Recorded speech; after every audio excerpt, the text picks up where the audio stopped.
नमस्कार, welcome to the mini vlog. तर आज आहे महाशिवरात्री। तर सर्वप्रथम सर्वांना महाशिवरात्रीच्या हार्दिक शुभेच्छा। तर आम्ही छान रेडी वगैरे झालो आणि देवाची पूजा वगैरे केली। त्याच्यानंतर महाशिवरात्री निमित्त मी प्रसादासाठी स्वीट पोटॅटोचा हलवा केला। बघूया आपण रेसिपी। तर स्वीट पोटॅटो छान वॉश करून घेतले आणि कुकरला लावून घेतले।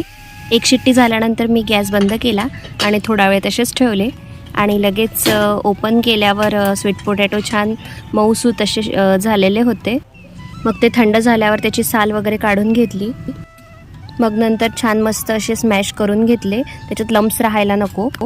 मग एक पॅन गरम करून घेतला, त्याच्यामध्ये तूप टाकलं आणि छान तूप थोडंसं गरम झाल्यावर त्याच्यामध्ये स्वीट पोटॅटो स्मॅश करून घेतलेला टाकला। 5 मिनिट छान स्टर केलं म्हणजे हलवा छान मऊ होतो।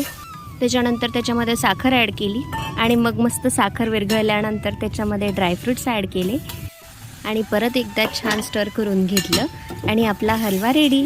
आणि उपवासासाठी बेस्ट आहे।